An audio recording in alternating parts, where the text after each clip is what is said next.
Title: From OnlyFans Queen to Single Mom. Chapter 1. The Hustle and the Hope. So, everyone thinks they know my story already, but trust me, they don't. Not really. Not from my side. I'm Harley. I'm 29. And yeah, I used to make serious money on OnlyFans. Like $1,000 a day on good days. Sometimes more. That's more than most people make in a whole week sitting in cubicles they hate. I wasn't just lucky, I worked for it. I studied marketing, learned algorithms, tracked trends. I built something. So before anyone judges, understand this.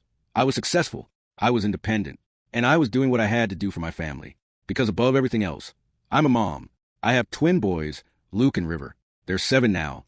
And their dad, well, he's overseas somewhere, sending the occasional $50 like it's some kind of lifeline. Most days, it's just me and my boys. No backup, no weekends off. I started OnlyFans when they were 4. Crew, my ex, had basically vanished. And the bills didn't stop just because he did. I could have gone crawling back to my mom, or taken a minimum wage job that didn't even cover daycare. But I had something people were willing to pay for. So I used it. The money changed everything. We moved out of our cramped apartment into a nicer one. I could buy my kids good clothes, take them on real vacations, let them eat what they wanted at the grocery store, without checking price tags. I felt in control for the first time in years. And then I met Hoodie. It wasn't some glamorous story, just a random house party. I almost didn't go. But there he was, this 28-year-old guy who actually looked me in the eye when we talked.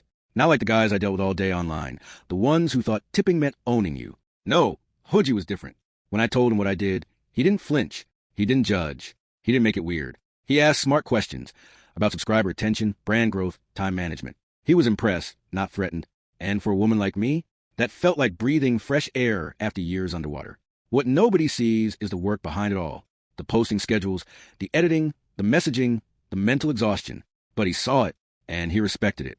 And for the first time in years, I let myself believe I could actually have it all. A career, a man who respected me, and a stable life for my boys. But I didn't realize that belief was the beginning of everything unraveling. Chapter 2. Building a family, or so I thought. Hoodie and I started spending more time together.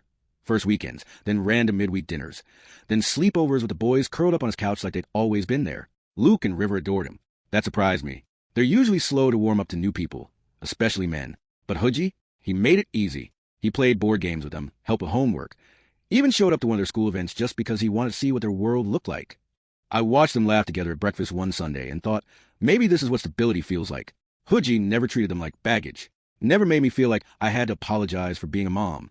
And more importantly, he never made me feel like I had to apologize for being me. He bragged about my success, told his friends I was a marketing genius, not just some girl on a site. He'd say things like, she built her own business. She makes more than I do. And he wasn't threatened. He was proud. We didn't rush into things. He kept his place. I kept mine. But every week, the line between his and ours got blurrier. The boys left toothbrushes at his place. I started bringing over groceries. And soon enough, we were talking about the future. We spent hours looking at apartment listings. I'd scroll Zillow late at night while he picked apart floor plans. We laughed about needing a bigger kitchen because your mac and cheese deserves counter space. And the boys were already choosing which rooms would be theirs. It felt real. Not like some fairy tale dream, but a grown-up plan we were building together. OnlyFans was still good then. I had a solid subscriber base, knew my audience, ran it like a machine. My income could easily cover more than half the rent if we moved in together. That mattered to me. I didn't want to be taken care of. I wanted a partner, not a paycheck. Everything was finally aligning. A career that gave me freedom, a man who respected it, and a future that didn't make me feel like I was fighting alone anymore. We even talked about routines, how we'd handle school drop-offs, dinner rotations, and bedtime stories. Hoodie seemed genuinely excited to be part of it all. And for the first time, I started letting myself plan long-term. Like really plan. Because we weren't just playing house anymore. We were already living like a family. So why not make it official? Chapter 3. The collapse begins. I thought I had it all figured out. The boys were thriving. Hoodie and I were solid. And OnlyFans? It was still paying the bills. And then some, until it wasn't. It didn't happen overnight, but it felt like it did. New policies, algorithm shifts, a flood of new creators posting more for less. Content that used to rake in thousands barely made noise anymore. Subscribers stopped seeing my posts unless they went digging. And just like that, my $1,000 days turned into $300, then $150. On bad days, nothing. I kept telling myself it was temporary, a glitch, a dip in engagement, something I could outwork. So I hustled harder, posted more, tried trendier content, collaborated, slashed prices, but the numbers didn't budge. I didn't panic, not at first. I had savings. I'd been smart. So I leaned on them while I regrouped, telling myself I had time to pivot. to rebuild, rebrand, something, anything. But when Hoodgie asked how things were going, I couldn't bring myself to say the truth. Not fully. I kept it vague. Diversifying my income, focusing on higher quality content. Not lies, but not honest either. I didn't want him to see me as struggling. I didn't want to see myself that way. The apartment hunting started to get tense. I was suggesting places that were suddenly outside my budget, hoping he'd pick up the difference. Just for a while, I told myself it was temporary. Once I got my income back up, I'd contribute again. But Hoodgie noticed. He started asking more direct questions about money, my actual earnings, whether I could handle my part of the rent. And instead of telling the truth, I got defensive. I'd snap back. You think I didn't carry this family before you came around? Or, you realize I still make more than most entry-level jobs, right? I wasn't just answering him. I was protecting something. My pride, my identity, that feeling of being in control. But truthfully, I was spiraling. And worse, I started hiding things. If I made $400 that week, I didn't tell him. I'd say business was fine and use that money how I wanted, on the boys, groceries, little comforts, because it was mine. I resented him for asking, but I didn't see the double standard. I expected full transparency from him, his salary, his savings, his budget. I wanted access. But when he asked about mine, I shut down, told him not to worry, that I had it handled. Looking back, I can see how the foundation started cracking. But back then, it felt like survival. I needed him to trust one could still pull this off. Instead, I watched the man who once bragged about my success start looking at me like a liability. And I knew then things were about to change. Chapter 4. Expectations versus reality. When Hoodgie suggested I take some time off, maybe stay home with the boys while I figured out my next move, it honestly sounded perfect at first. I mean, I'd been carrying everything for so long. Bills, childcare, emotional labor. If he wanted to take the lead for a while, wasn't that what partnership was supposed to be? He said it was temporary, that he wanted to support me, that I'd been the backbone for years and deserved a break. But the more I thought about it, the more it started to feel like a trap. Because here's the thing, I didn't want to be taken care of. I wanted to be respected. I'd gone from building my own brand, calling the shots, to watching my savings drain while pitching apartments I couldn't afford anymore. I still saw myself as a boss, and I wasn't ready to let that part of me go. But I was also tired. So I started leaning into the idea of being a stay-at-home mom. It made sense on paper. Luke and River would have me around more. I could regroup, reset, and explore something new. But what I didn't want was to feel like I was shrinking just to fit into someone else's comfort zone. When we started apartment hunting again with this new dynamic, I found places that would give the boys more space, better schools, a safe neighborhood. They weren't mansions, just stable, warm, family-friendly homes. But they were at the top of Hoodgie's budget. He flinched. He talked about savings, emergencies, living below our means. All valid points. But to me, it sounded like backpedaling. I reminded him how much I used to make, how I paid for everything before he came along, how this dip in income wasn't forever, that it was his idea for me to stay home. I didn't say it outright, but I implied it. If you want a family, this is what it looks like. I even started comparing him to other men, his friends whose wives stayed home. My cousin's husband who worked 2 jobs so she could raise their daughter. This is normal. I'd say this is what men do for their families. But every time he hesitated, it chipped away at something. And eventually I stopped asking gently. I started pushing, guilt-tripping, drawing lines. If you're not ready to step up, I said, maybe you're not ready to be with someone who has kids.